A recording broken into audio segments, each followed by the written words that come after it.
See, speaking of smart, it is the legendary Jerry Mitchell, Mississippi Center for Investigative Reporting. Don't smile at that. Come on now, you know that you deserve that tag, don't you? So I'm writing what you wrote me here. So, now seriously, guys, right. I went back and I looked at this article in January, and I thought, geez, everybody should have seen this coming. But first thing I want to get to, and I want to ask you, Jerry, is you mentioned in there that 2/3, I believe it was in your article, it might have been another one, that the lead content that was in 2/3 of all the samples since 2015. Yes.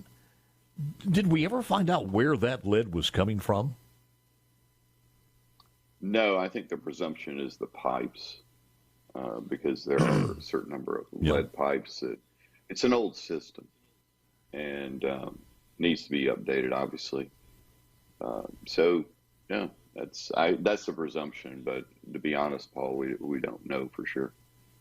Well, I had a chance to join Lars Larson on his program last night, and he said something that I didn't think about. He said that in Flint, Michigan, they found out a lot of the lead pipes were in the homeowner's connection, in their connection. So that could be a possibility too, could it not? It could be. Yeah. Absolutely. I'm not just saying. How do you rectify that? It could be the pipes. Yeah. No, it's a great question.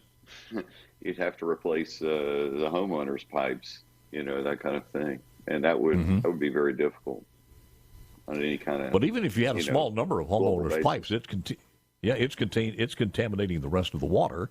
If 75% of them do this, and 25% don't.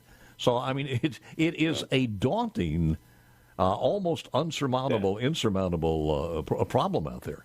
But what was some of the other things that you learned that people may not have heard that could have kind of stood out to you in that report that you did back in, was it January? In January. Yeah. Yeah, well, I mean, you didn't have enough qualified operators, which is one of the things the health department mentioned. They had upped the salary. They were paying something like $14 an hour to these, and these people were supposed to have like college degrees and things like that. So obviously, from a pay perspective, that's not very attractive. So they were having a really difficult time having qualified operators. That's another one of the things. One of the things I did find out from Senator Horn, which I thought was interesting, is that, we came really close to this entire system collapsing on Monday.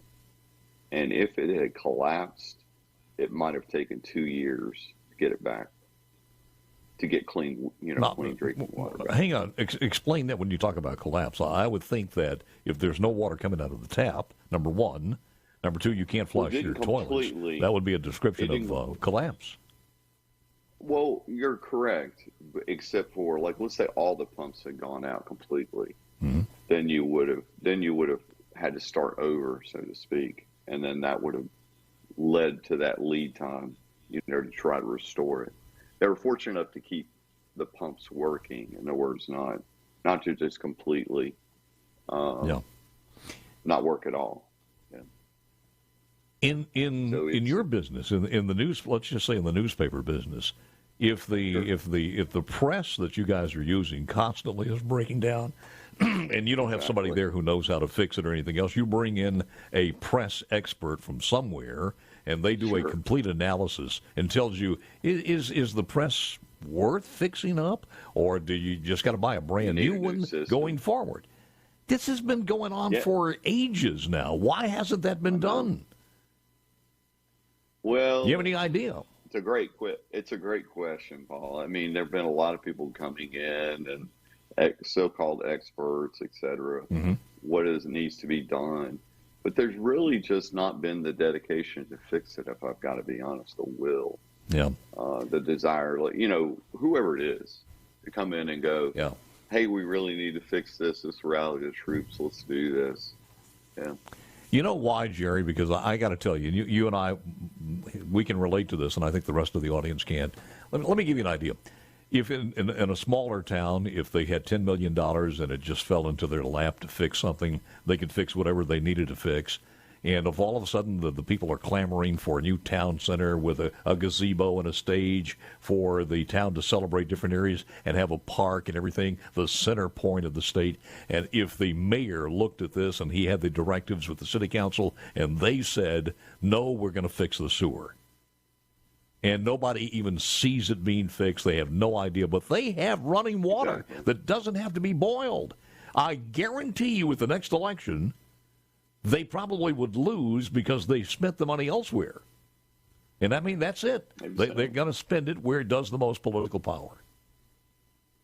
Yeah, and the thing that's sad about this, Paul, I mean, I was in West Africa just 2 months ago where the running water, you couldn't drink it, you couldn't brush your teeth with it, et cetera, kind of thing. And to come back and to see this is just unreal.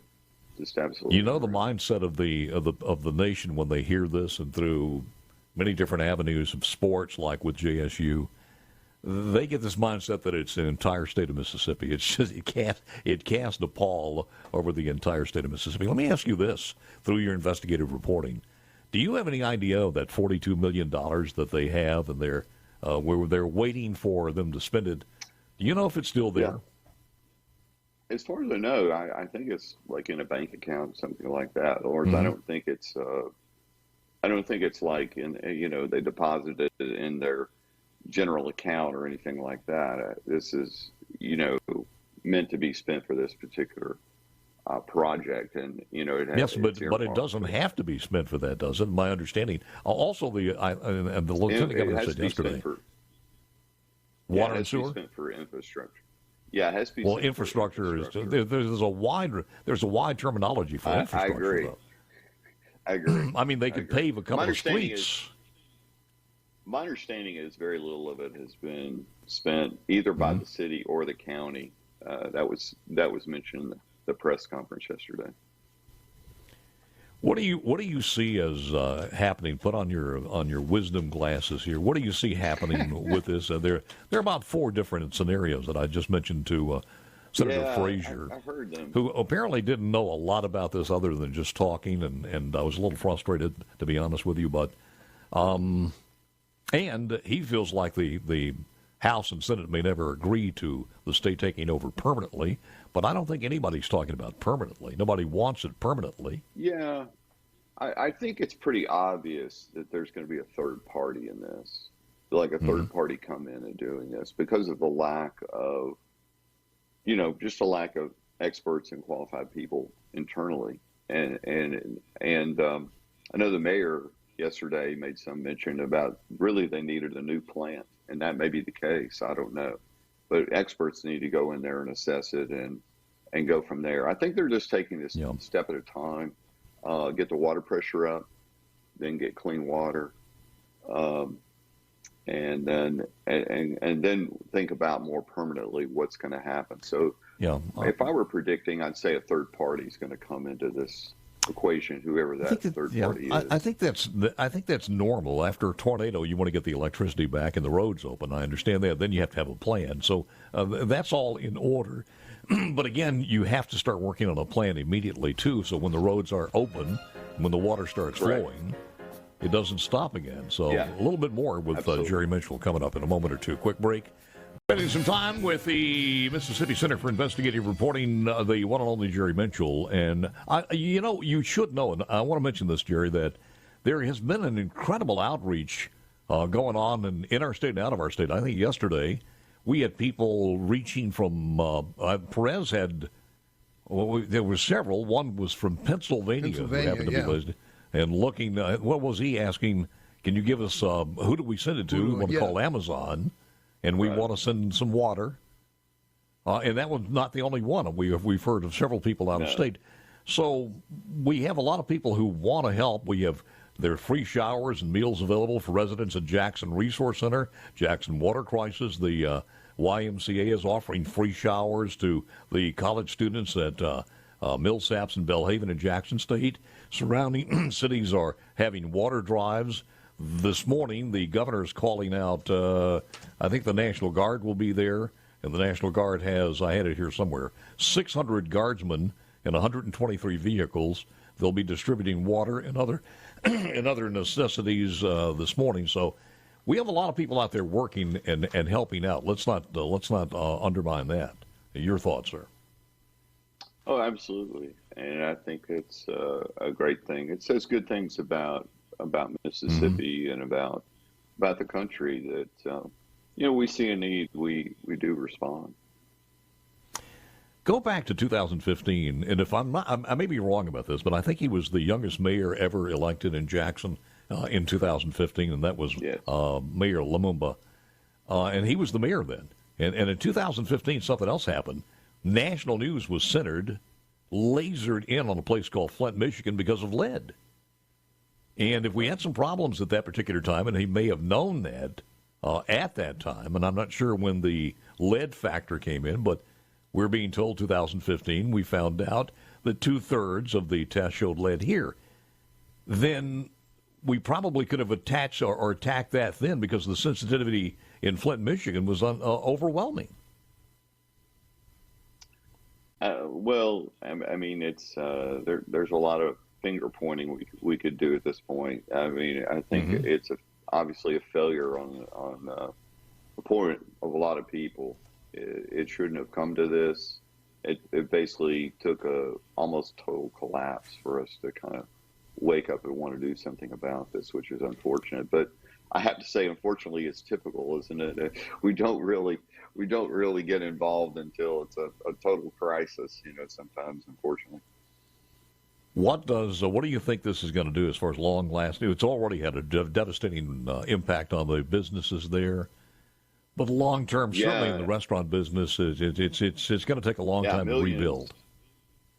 Well, millions of dollars in some of these restaurants may now leave Jackson. I think that's a real possibility, given you have to remember there were 5 weeks leading up to this of boil water notices, which was costing those businesses up to like $700 a day, extra, because you'd have to bring in ice, have to bring a bottle of water, whatever you're doing, you have to do a lot more expense, obviously. So yeah, this could deal a real blow to Jackson beyond just obviously the water situation. I agree. I agree with you. I was talking to somebody on I think Monday or Tuesday. I forgot who it was. But all of a sudden, it just kind of dawned on both of us at the same time. The statistical reality is this is going to take a long time to fix. I mean, even just getting the water back with any consistency at all. And as the governor said, if they start working on this thing, there are going to be some interruptions. So we're going to be dealing with this for a long time. If I'm a business owner and I'm thinking, okay, the lease is out in a couple of months, and do I want to make that move? Maybe the water will be fixed in a couple of months, but we know that's probably going to take maybe a year. Who knows? Yeah, the inconsistency of dealing with it, along with the fact, let's just be honest, in terms of growth. Obviously, the suburbs offer a certain attraction that way. Just from a standpoint, if you're out in the suburbs, the thought is, oh, well, this is a growing population, et cetera, et cetera. And Jackson, unfortunately, is there's been loss of population, really unfortunate situation. If I'm a restaurant or if I'm a hotel chain thinking about buying or building in the city of Jackson, I think that's probably kaput now. Where did you get 40% of the water never makes it to those paying for the water? How did you figure that? Yeah, it's from one of the reports that was done by the EPA and others. That's incredible, isn't it? And it's because of the leaks in the pipes. And I went and saw it myself. What's happening is the water, when we get a big rain, and that's kind of what happened, obviously, the other day. You get a big rain, you've got these leaks in the pipe. So the water goes into the sewage pipes, right? And then the sewage pipes back up. So then all that sewage then backs into the into the creeks and things like that. And same thing in the water system. You've got water system, but then you've also got all these leaks. So as a result of that, a lot of, what's being treated is then backing into, the Pearl River or creeks or whatever.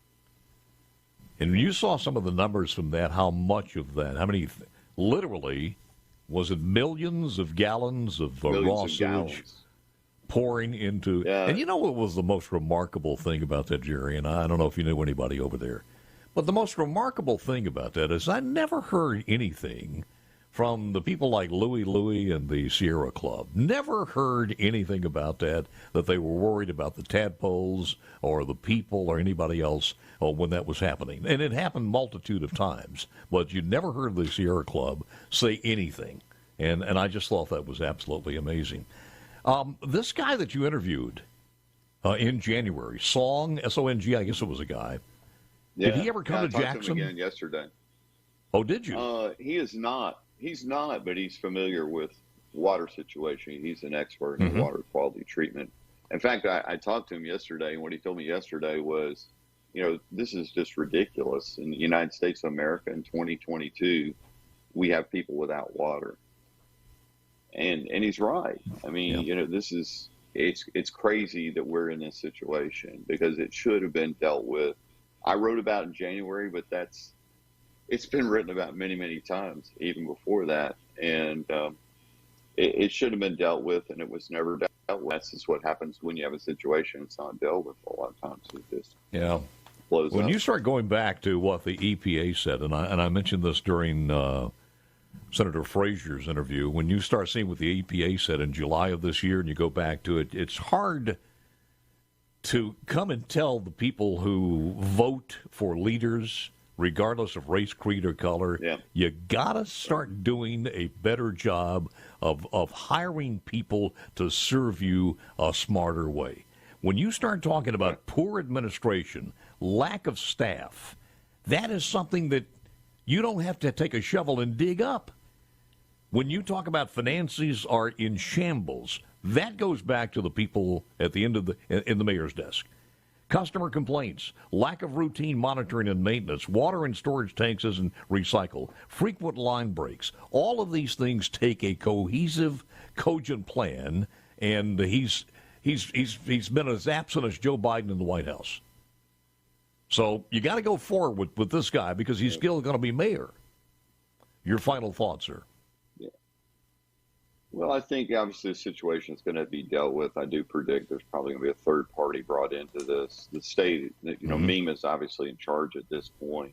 So we'll see. It's going to be one step at a time and determine. But my prediction is the state and feds will get together and there'll end up being some kind of third party that'll come in and, handle this situation, whatever way it is. Handle it. What's your next investigative report? When's it come out? Give us a little bit of a teaser on that. A teaser on that? Well, a few weeks, hopefully several weeks. We're working on a wrongful conviction, apparent wrongful conviction that has led us into allegations of corruption. It's good catching you off guard every once in a while, isn't it? Yeah. I'm sorry. I don't have a very good, because I'm trying not to say too much, so it'll be out in a few weeks. Yeah, I understand that. That's why it's so much fun. Jerry Mitchell, Mississippi Center for Investigative Reporting. Thank you, Jerry. Appreciate you spending some time with us, sir. We got more coming up.